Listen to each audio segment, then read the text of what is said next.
Hello guys once again. आज मैं 10th class का एक नेक्स्ट वीडियो लेके आ रहा हूँ जिसमें हम लोग बात करेंगे बैलेंसिंग द केमिकल इक्वेशन के बारे में।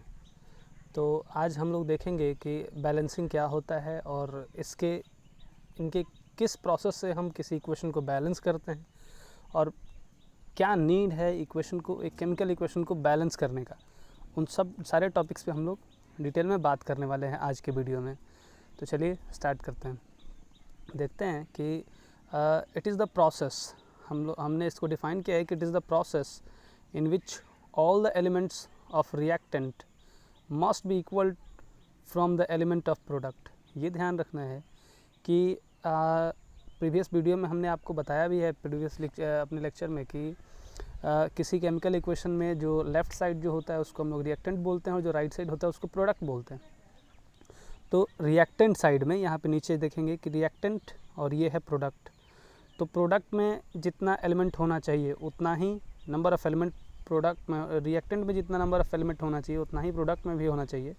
अगर इक्वल नहीं है तो उस केमिकल इक्वेशन को हम लोग अनबैलेंस्ड केमिकल इक्वेशन बोलते हैं। ध्यान रहे कि नंबर ऑफ़ एलिमेंट्स जितने रिएक्टेंट साइड में हैं उतने ही प्रोडक्ट में अगर हैं तो वो इक्वेशन जो होगा, केमिकल रिएक्शन जो होगा, उसको हम लोग बोलते हैं कि वो बैलेंस्ड केमिकल इक्वेशन है।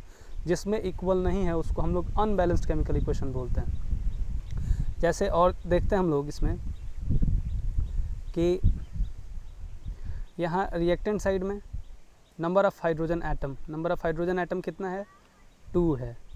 और यहाँ नंबर ऑफ़ ऑक्सीजन एटम जो है वो भी कितना है, 2 है। क्योंकि यहाँ देखेंगे यहाँ भी 2 है और यहाँ भी 2 है। तो हाइड्रोजन का नंबर 2, ऑक्सीजन का नंबर 2 रिएक्टेंट साइड में। लेकिन प्रोडक्ट में हम लोग देखेंगे कि हाइड्रोजन का जो नंबर है वो कितना है, 2 है। लेकिन ऑक्सीजन का जो नंबर है, ऑक्सीजन का जो नंबर है वो है 1। यानी कि हाइड्रोजन का तो नंबर इक्वल है लेकिन ऑक्सीजन का नंबर इक्वल नहीं है। तो जब नंबर इक्वल नहीं है इसलिए हम इस इक्वेशन को क्या बोलेंगे, अनबैलेंस्ड केमिकल इक्वेशन बोलेंगे।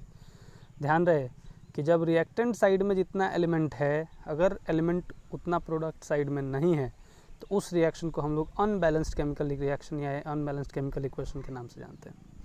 और आगे के एग्जांपल में देखते हैं हम लोग कि इसमें क्या है कि 2H2 plus O2 it form 2H2O। देखते हैं क्या ये बैलेंस्ड है या अनबैलेंस्ड है। देखिए यहाँ कि H एटम, H का नंबर हमको निकालना है तो ये याद रखना है कि 2 × 2। अगर आगे किसी एलिमेंट के कोफिशिएंट लिखा हुआ है और नीचे सब स्क्रिप्ट में लिखा हुआ है तो हम लोग वहाँ मल्टीप्लाई करते हैं। इसलिए हमने यहाँ 2 और 2 मल्टीप्लाई किया हुआ है तो कितना आया, हाइड्रोजन का एटम 4। ऑक्सीजन के साथ देखेंगे कि ऑक्सीजन एटम कितना है, 2, हाइड्रोजन 4, ऑक्सीजन 2। प्रोडक्ट साइड में देखते हैं, प्रोडक्ट साइड में हाइड्रोजन जो है यहाँ भी सेम केस है, 2 × 2 4। और ऑक्सीजन, ये आगे का कोफिशिएंट का मतलब होता है कि वो टोटल में मल्टीप्लाई है। ध्यान रहे आगे के कोफिशिएंट का मतलब ये होता है कि वो टोटल में मल्टीप्लाई है। मतलब कि वो 2 से H से भी मल्टीप्लाई है, H से भी 2 से मल्टीप्लाई करेंगे, H का जितना ये एलिमेंट होगा, और ऑक्सीजन के भी 2 से मल्टीप्लाई करेंगे। तो यहाँ 2 × 1 2। इस इक्वेशन में देखेंगे हम लोग कि ऑक्सीजन का नंबर 2 प्रोडक्ट साइड में, ऑक्सीजन का नंबर 2, रिएक्टेंट साइड में हाइड्रोजन का नंबर 4, प्रोडक्ट साइड में हाइड्रोजन का नंबर 4। यानी हाइड्रोजन और ऑक्सीजन दोनों साइड इक्वल है। इसलिए इस इक्वेशन को हम लोग बोलते हैं बैलेंस्ड केमिकल इक्वेशन। ठीक है, नेक्स्ट वीडियो में देखते हैं हम लोग नेक्स्ट पार्ट में कि यहाँ कुछ हमने एग्जाम्पल दिया हुआ है आपको। इस एग्जाम्पल में हम लोग ये देखेंगे कि कैसे how to calculate the number of atom from a given example. हमने कुछ एग्जाम्पल्स दिया हुआ है, उसके थ्रू हम लोग बताएंगे कि कैसे पहले एलिमेंट काउंट करेंगे कि कौन सा एलिमेंट किस तरह के कोफिशिएंट के बाद किससे हमको मल्टीप्लाई करना है, किससे ऐड करना है, ये हमको मालूम होना चाहिए। तभी हम डिटरमाइन कर पाएंगे कि कितना एलिमेंट उस कंपाउंड में है। और तो हम लोग देखते हैं यहाँ कि इन H2O, एग्जाम्पल 1 को देखते हैं। H2O में नंबर ऑफ़ H एटम जो है वो 2 है, ऑक्सीजन का जो एटम है वो 1 है। क्यों? क्योंकि इसका कोफिशिएंट कितना है, आगे कितना लगा हुआ है, 1 लगा हुआ है। तो 1 लगने का मतलब 1 × 2 और 1 × 1 1। ओके, नेक्स्ट में देखते हैं CaCO3 में। तो CaCO3 में देखते हैं कि इन CaCO3 number of Ca atom जो है, कैल्शियम एटम है 1, C एटम जो है वो 1, और O आगे का कोफिशिएंट इसका भी 1 है, इसलिए 1 इंटू 3 ऑक्सीजन का नंबर कितना होगा, 3 होगा। कैल्शियम का 1 इंटू 1 1 होगा, कैल्शियम का 1 कार्बन का 1 इंटू 1 ये भी 1 होगा। नेक्स्ट में देखते हैं हम लोग कि 2CO2 दिया हुआ है। 2CO2 का मतलब है कि 2CO2 में हम लोग देखते हैं अगर 2CO2 लिखा हो तो उसमें कार्बन का नंबर कितना होगा, ऑक्सीजन का नंबर कितना होगा, ये हम लोग काउंट करेंगे। तो बात करेंगे यहाँ कि कार्बन का नंबर हो गया, ये कोफिशिएंट, इस कोफिशिएंट को लगने का मतलब ये होता है कि ये टोटल में मल्टीप्लाई होगा। तो टोटल में मल्टीप्लाई होगा यानी कार्बन का नंबर यहाँ सबस्क्रिप्ट में 1 है, तो 1 इंटू 2 2, ऑक्सीजन का 2 इंटू 2 4।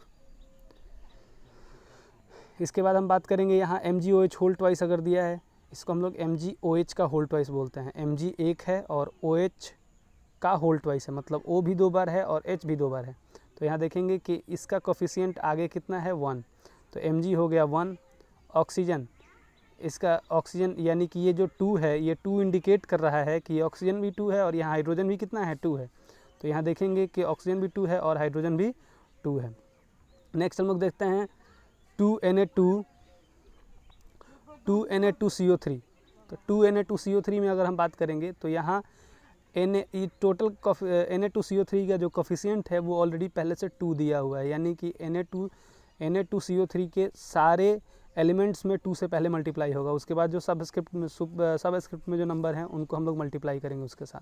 तो यहाँ Na ऑलरेडी पहले से Na2CO3 में 2 है और आगे 2 कोफिशिएंट लगा है, यानी कि ये Na का नंबर हो जाएगा 4।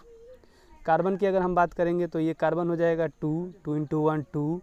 ऑक्सीजन के नंबर की बात करेंगे तो ऑक्सीजन का जो नंबर होगा वो कितना हो जाएगा 6। ओके, इसके बाद हम नेक्स्ट वीडियो में देखते हैं कि ZnSO4 की अगर हम बात करें तो यहाँ Zn जो है वो है 1, S जो है वो है 1।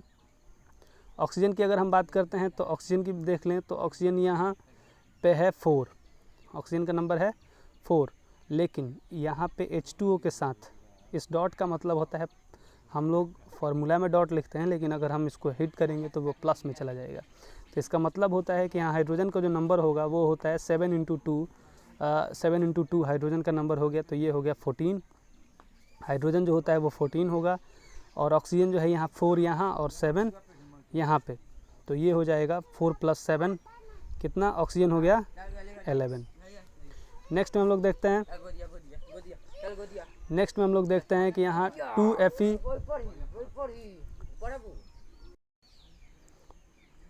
इसके बाद अगर हम बात करते हैं2FeOH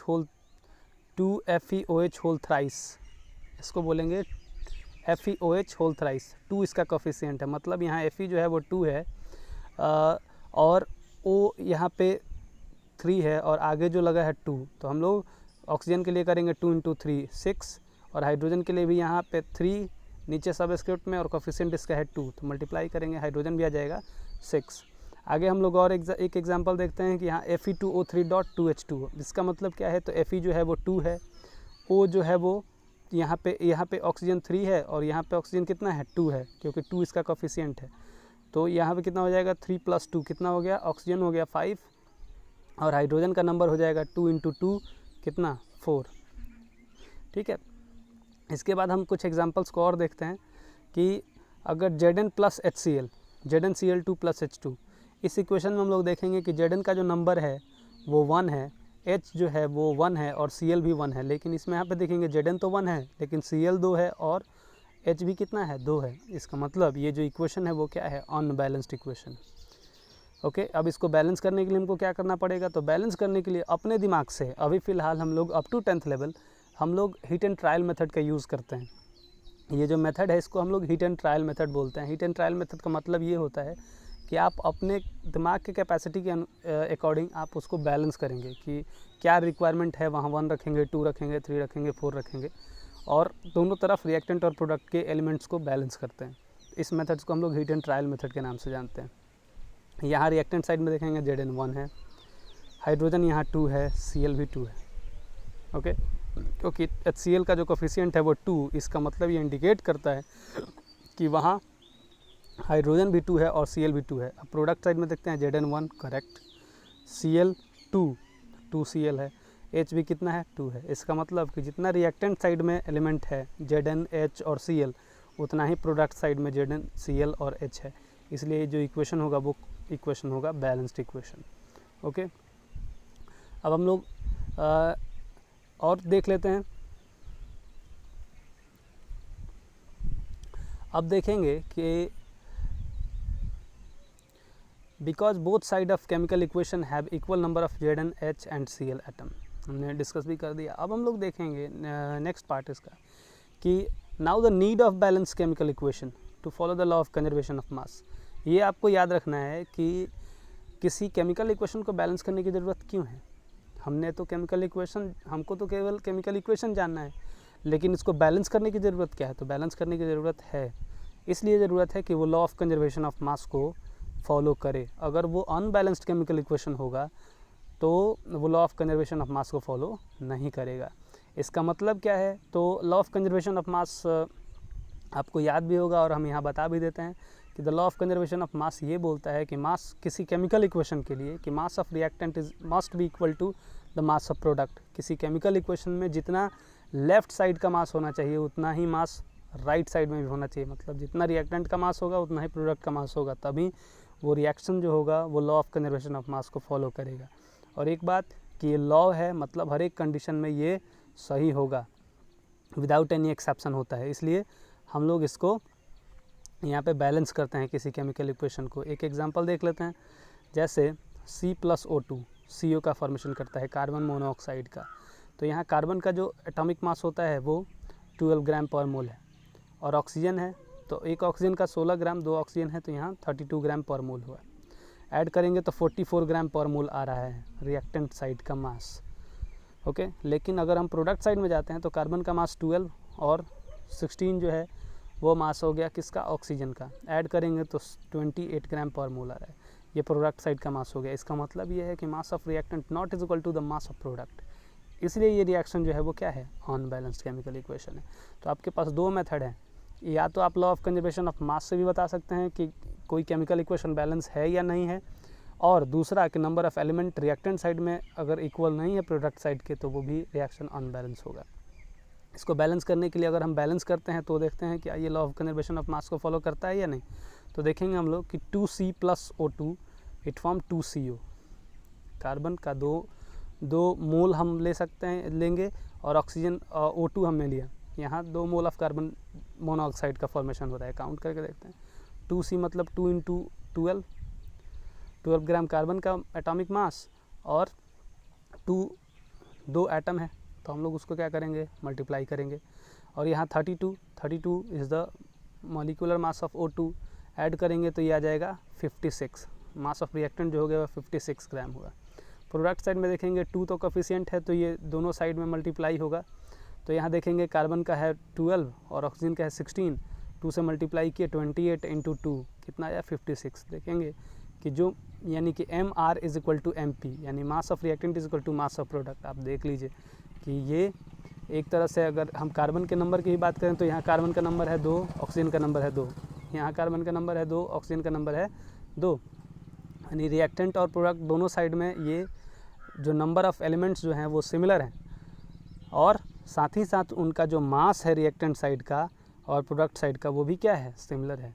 इसलिए ये इक्वेशन क्या है? बैलेंस्ड केमिकल इक्वेशन है। तो ध्यान रहे कि दो तरीके से आप बैलेंस्ड और अनबैलेंस्ड केमिकल इक्वेशन को निकाल सकते हैं। एक नंबर ऑफ एलिमेंट को बैलेंस करते हैं और दूसरा वो law of conservation of mass को फॉलो करता है। इसका मतलब कि mass of reactant is equal to mass of product होना ही चाहिए, तभी वो जाके रिएक्शन बैलेंस होगा। अगर ऐसा नहीं है तो वो अनबैलेंस्ड केमिकल इक्वेशन हो जाएगा। यहाँ पे कुछ एग्जांपल हमने दे दिया है जो आपको क्लियर करेगा कि some example of unbalanced chemical equation, जैसे कि AgCl + H2 Ag + HCl, ये अनबैलेंस्ड केमिकल इक्वेशन है। कैसे है? तो यहाँ Ag का नंबर 1 है, Cl का नंबर 1 है, एक एटम ऑफ Cl है, और यहाँ हाइड्रोजन जो है वो 2 है, लेकिन यहाँ पे हाइड्रोजन कितना है?